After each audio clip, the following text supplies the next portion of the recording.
Últimos días de la promoción de Stella Hinchuk, la promoción que más conviene a tus ojos y a lo de toda tu familia, porque durante marzo hay descuentos especiales en lentes de sol, de receta de contacto para niños, adolescentes y adultos en cualquiera de los 5 locales en Montevideo y 2 que tienen Punta del Este, la óptica Stella Hinchuk, abierta todo el año.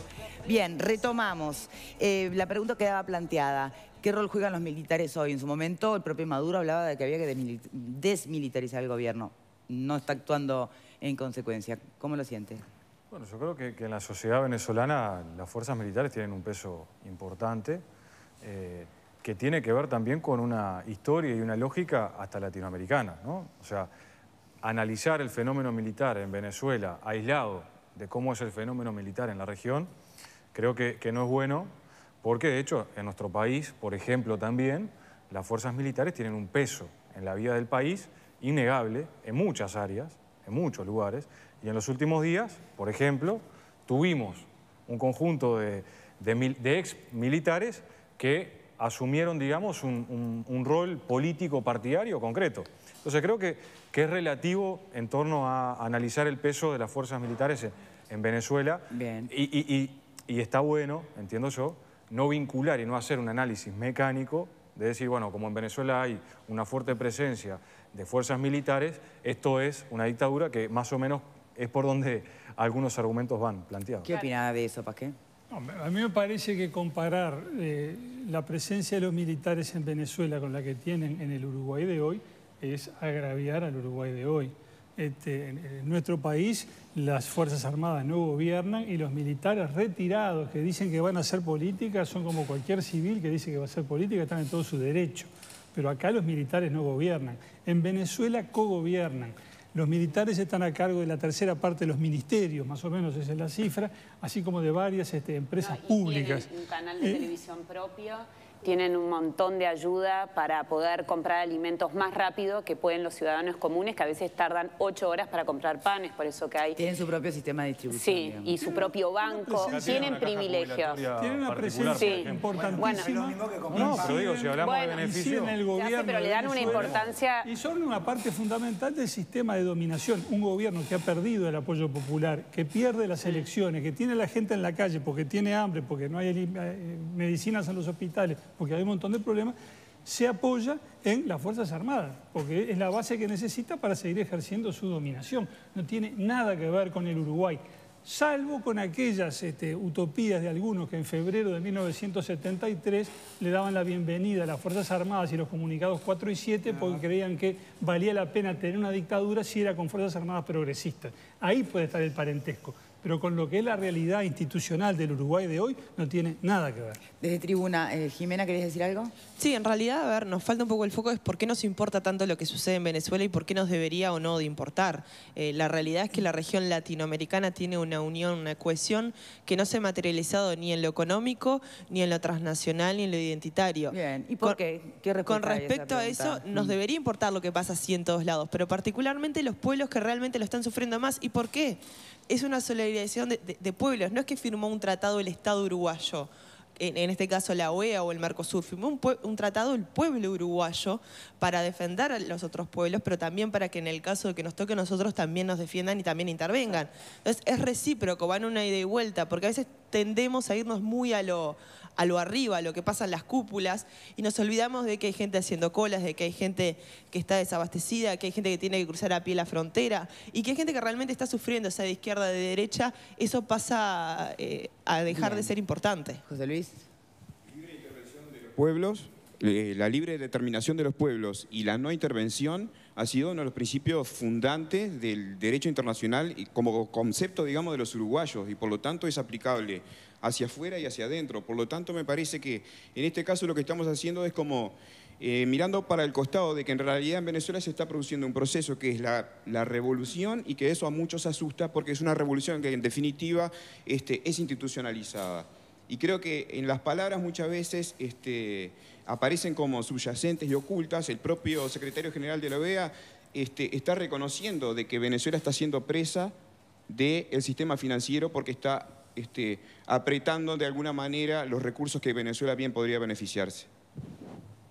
Dice que esa revolución asusta, y claramente que asusta. La gente no come, no tiene remedio, están encarcelados. ¿Cómo no va a asustar? 30 segundos. 30 segundos. Quisiera simplemente recordar, porque esto de lo que se trata no es ni de perjudicar al Frente Amplio ni de favorecerlo, esto se trata de respetar y apoyar al pueblo venezolano. Y hoy quisiera recordar algo muy importante que hizo una democracia venezolana por la libertad que todos nosotros estamos gozando.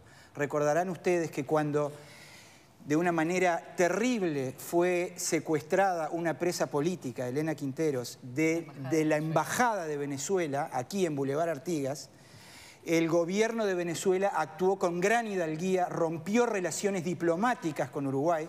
Esas relaciones se restablecieron el 1 de marzo del 85, cuando recuperamos la democracia. Y eso que hizo el pueblo venezolano por lo menos tiene que ser un espejo de la responsabilidad nuestra como uruguayos para protegerlos ahora que están viviendo esta situación tan terrible. Yo quería compartir con ustedes una página web que dice Foro Penal Venezolano, donde hay una lista de cientos de detenidos políticos, de presos políticos, donde figuran fundamentalmente estudiantes, figuran militares que no están a favor del gobierno de Maduro, o sea que son disidentes del gobierno de Maduro, figuran sus nombres, las circunstancias de sus detenciones, y es un servicio que están dando unos 200 abogados venezolanos. En este foro usted puede entrar y denunciar si algún familiar suyo ha sido, por ejemplo, detenido en circunstancias que no ofrecen garantías.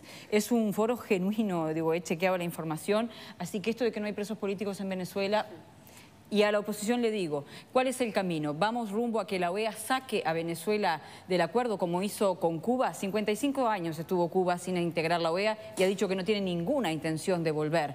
Se puede seguir en Venezuela como se está ahora sin integrar la OEA, o sea que no es la manera de contribuir al futuro de Venezuela. A mí me parece que no es así, creo que hay que ser claros en todo esto y que al régimen de Maduro lo favorece esa ambigüedad donde no termina de definirse si es democrático, si no, si viola los derechos humanos, si no. Hay quienes los defienden, evidentemente. Me parece que es bueno que esas cosas se aclaren y me parece que es bueno, es necesario que la fuerza política que tiene a su cargo el gobierno en el Uruguay, con la responsabilidad que eso implica, aclare, con motivo de este llamado a sala del canciller Nino Boa, Venezuela, ¿cómo la ayudamos? ¿qué es lo que piensa? No la fuerza política, ¿cómo ayudamos los países del continente a Venezuela? Pero yo creo que es necesario definirse con claridad y que si los países del continente le dicen a Venezuela, mire, usted está violando la Carta Democrática, usted debe corregir el rumbo, los estamos ayudando. Bien.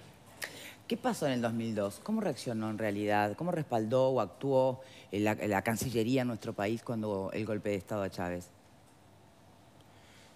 Yo no recuerdo qué fue lo que hizo, supongo yo que habrán defendido la institucionalidad, como no puede ser de otra manera. Pero ese fue un golpe de Estado que no llegó a, digamos, a consumarse, felizmente. Chávez, bueno. Sí, El golpe de Estado contra Chávez, porque Chávez intentó dar uno él contra Carlos Andrés Pérez en los años 90 y después intentaron darle uno a él. No prosperó ni uno ni otro.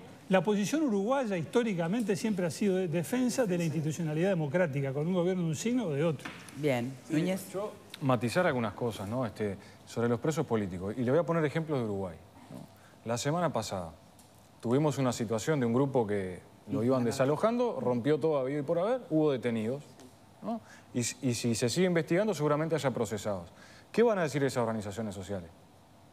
Van a decir que son presos políticos. Fue lo que dijeron en el comunicado. Bueno, es lo que dice Irma Leite, ¿no? Es lo que dice Irma Leite. Lo que va a decir la organización social que estuvo al frente de esa situación. Entonces digo, ojo con las generalidades. Bien. Yo estoy dispuesto a revisar, a estudiar y a discutir todo lo que haya que discutir. Bien. Pero también insisto en esto, hay organismos internacionales como la ONU que hace 10 días, no hace ni 10 años ni 20 años, acaban de decir y de ratificar que en Venezuela se respetan los derechos humanos.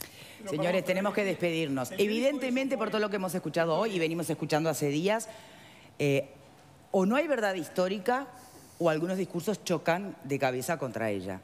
No sé, cada uno sacará sus propias conclusiones. Me queda solo la última preguntita.